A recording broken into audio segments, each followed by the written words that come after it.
ध्यान में रखकर हो सकता है कि वो आपकी मुद्दों को सुनने का, उनको निवारण करने का वोट के कारण ही चाहे काम करे। इसलिए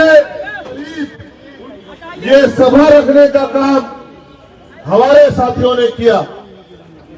जो प्रमुख मांगे हैं, मैं उम्मीद करूंगा कि मुख्यमंत्री जी उनका संज्ञान लेंगे, और अगर नहीं संज्ञान लेंगे तो हम पे यही रास्ता बचेगा, जो रास्ता आज हम इख्तियार नहीं कर रहे हैं, कि अगली बार हमें इन मुख्यमंत्री का घेराव भी करना पड़ेगा और इनको मजबूर करना पड़ेगा कि ये हमारी मांगों को सुने। हमारी सबसे प्रमुख मांग है, 22,000 से ज्यादा मामले एससी के यहां लंबित हैं। एससी आयोग का गठन यहां हो जाना चाहिए था। सरकार की नजरों में ये कोई बड़ी समस्या नजर नहीं आई, इसलिए उन्होंने आयोग का गठन नहीं किया।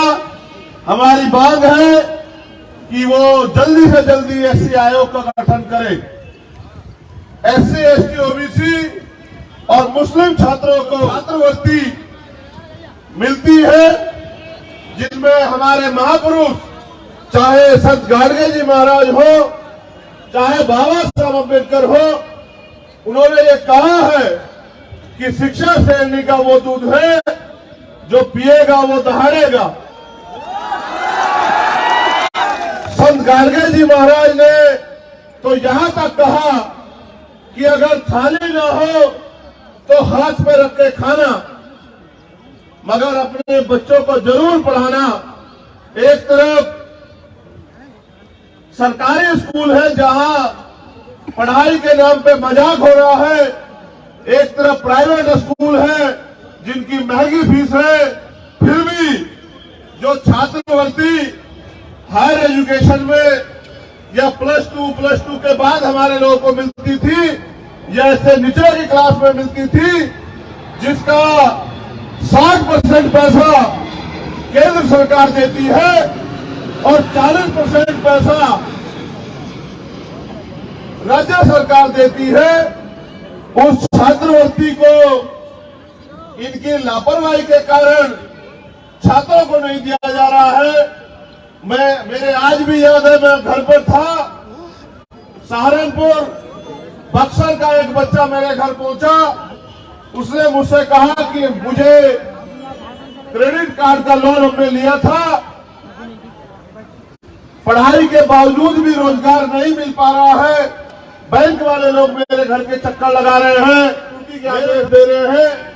वो रोने लगा और मुझसे कहने लगा कि भैया आप मेरी मदद कराओ, आप मुख्यमंत्री से ये अपील करो, आप उनसे ये निवेदन करो कि जो बच्चे क्रेडिट कार्ड के पैसे नहीं चुका पा रहे क्योंकि रोजगार नहीं मिला है, जैसे अन्य लोगों का कर्ज माफ होता है, अगर वास्तविकता में मुख्यमंत्री जी या उप मुख्यमंत्री जी हमारे बारे में चिंतित है तो उस कर्ज को माफ करने का काम करे या फिर हमें रोजगार देने का काम करे। वास्तविकता में सरकार बहुजनों की है तो छात्रवृत्ति का पैसा अन्य मदों से लाकर उस पैसे को हमारे बच्चों के लिए देने का काम करे, और क्रेडिट कार्ड का जो लोन का जो पैसा है उसको माफ करने का काम करे। पूंजीपति सरकारों के जो मित्र हैं, जो सेंटर में बैठे हैं, वो अपने लोगों का लाखों लाखों करोड़ का कर्ज माफ करते हैं। आप अपने बच्चों का कर्ज नहीं माफ कर सकते तो फिर ये सरकार हमारी कैसे? हमारी ये भी मांग है कि बड़े पैमाने पे एससी के लोग, एसटी के लोग जो रोजगार के रूप में ताड़ी का काम करते हैं, तो ताड़ी को कृषि का दर्जा मिलना चाहिए, जिससे कि उनको रोजगार मिले और कोई आय का साधन खड़ा हो। बिना आय के साधन के वो भूखमरी बेबसी का शिकार हो रहे हैं। सरकार के नागरिक है इस प्रदेश के, सरकार को सोचना चाहिए। अगर हमें अवसर मिलेगा तो हम ताड़ी को कृषि का दर्जा दिलाने, लेकिन इस सरकार से भी मेरा अनुरोध है कि वो ताड़ी को कृषि का दर्जा दिलाने का काम करे। तालीमी मरकज टोला सेवक को नियमित करने का काम करे, ऐसी भी हमारी मांग है।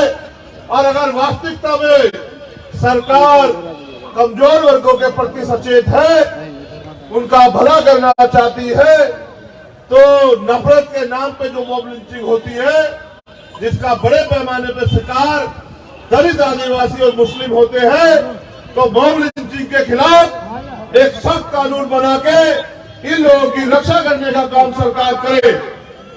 उसके साथ साथ सरकार आने पे या सरकार होने पे सरकार क्या कर सकती है, अगर सरकार को ना पता हो, मैं ये भी बताने का काम करूंगी। सरकार को समझ आए कि सामाजिक न्याय, सामाजिक परिवर्तन, आर्थिक मुक्ति ये सिर्फ कहने की बातें नहीं है। अगर सरकार आने पे भी आप अपने वर्ग के लोगों को इसका लाभ नहीं देते, तो सत्ता में बैठ के गाल बजाई करने का कोई फायदा नहीं है, सत्ता की कुर्सी में छिपाने का कोई फायदा नहीं है। अगर सरकार SC, ST, OBC माइनॉरिटी के प्रति सचेत है, तो SC, ST, OBC माइनॉरिटी के लोगों को जो सरकारी ठेके हैं उनमें आरक्षण देने का काम करे। ये आरक्षण की व्यवस्था होने से मैं जिम्मेदारी से कहता हूं, इन्हीं वर्गों के बीच से नए ठेकेदार पैदा होंगे, पैसे वाले लोग पैदा होंगे, और उस पैसे से वो अपने वर्गों के हितों के लिए काम करेंगे। एक नया समाज बनेगा जो आर्थिक रूप से मजबूत होगा। SC, ST, OBC के लिए जब हम केंद्र की बात करते हैं तो उनसे अपना उम्मीद है, क्योंकि ना वो सरकार हमारी है, ना उनको हमारे मुद्दों से मतलब है। वो तो हमारा वोट लेके हमारे लोगों को लूटने का काम करती है। तो हमारी ये मांग है कि प्रमोशन में रिजर्वेशन SC, ST, OBC के कर्मचारियों के लिए लागू किया जाए। अगर ये सरकार वास्तविकता में बहुजन समाज के लोगों का हित चाहती, ये सरकार जातिगत जनगणना करा रही है, उसके लिए तो मैं उनको धन्यवाद देता, लेकिन जातिगत जनगणना कराने के बाद करेगी क्या? तो मैं सरकार को रास्ता दिखा रहा हूं कि जातिगत जनगणना करा के, क्योंकि अब 2022 के आदेश के बाद सुप्रीम कोर्ट के 50% की सीमा खत्म हो गई है, तो सरकार बिहार में सबसे पहले 100% रिजर्वेशन लागू करे। जिसकी इतनी संख्या भारी, उसकी इतनी हिस्सेदारी। ओबीसी को 52% आरक्षण दे। जो आबादी दलित, आदिवासियों की है, उनको उनके बराबर आरक्षण दे। जो आबादी मुस्लिम समाज की है, उनके बराबर आरक्षण दे। और जो आबादी स्वर्ण समाज की है, 5, 7, 10% को उनको भी हमारा अधिकार न लूटने दे, उनको भी उनकी संख्या के आधार पर व्यवस्था कराए कि जो हमारा अधिकार छीन रखा है वो बंद हो। सरकार को एक और काम मैं बताना चाहता हूं। मैं कल लखनऊ में था, वहां रेलवे के कर्मचारी मेरे पास आए, जबकि वो सेंटर के अधीन है। मगर मैं यहां की सरकार से कहना चाहता हूं कि सरकार चाहे तो इन वर्गों के कर्मचारियों का भला करने के लिए पुरानी पेंशन को वो बिहार में शुरू कर सकती है, जिसका बड़ा लाभ इन वर्गों के कर्मचारियों को मिलेगा और वो अपने पैरों पर खड़े रहेंगे। आने वाले समय में पे बैक टू सोसाइटी के जरिए वो समाज में महापुरुषों के आंदोलन को चलाने का काम करेंगे। और इसके बाद जहां तक मुझे जानकारी है, 8 लाख एकड़ जमीन, जहां सरकारी 8 लाख एकड़ जमीन है, 18 लाख, ये जानकारी मुझे बिहार के साथियों ने दी। अगर सरकार वाकई में संवाद करना चाहती है, तो वंचित वर्ग के लोगों को कृषि करने के लिए, घर बनाने के लिए, क्योंकि आपकी कई योजनाएं गरीबों का घर छीन रही है। जो 33 साल से लोग बसे हुए हैं। बक्सर में उन्होंने मुझे आके बताया कि सरकार योजना चला रही है, बहुत अच्छी बात है, लेकिन अपने लोगों के घर उजाड़ के तालाब बना के कौन सी योजना आप चलाने का काम कर रहे हैं।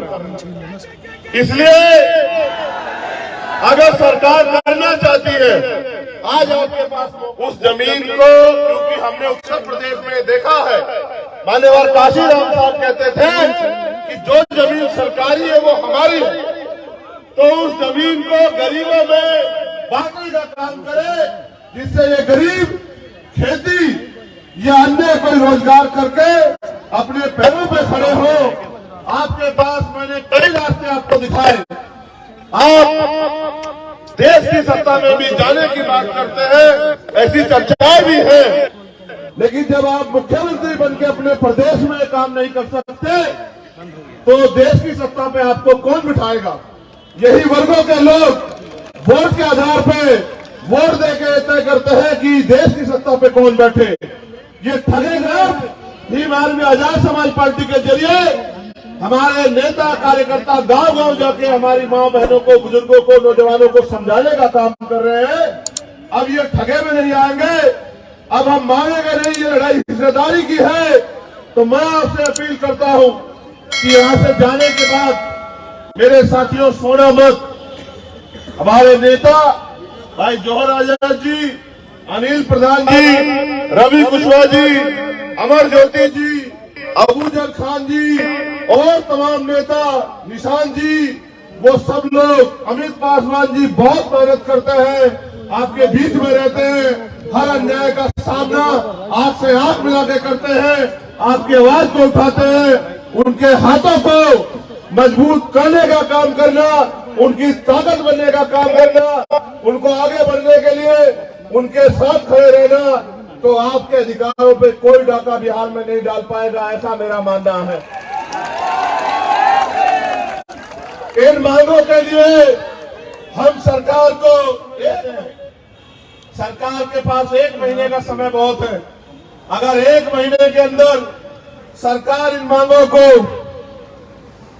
नहीं मानती है, हमारे प्रदेश अध्यक्ष तो अभी से तैयार बैठे हैं, वो तो 20 मार्च कह रहे हैं कि 20 मार्च तक अगर सरकार हमारी मांगों को नहीं मानेगी तो हम बिहार में शुरू करेंगे, लेकिन अपने लोगों के अधिकारों को अब किसी को डकार में ठगने नहीं देंगे।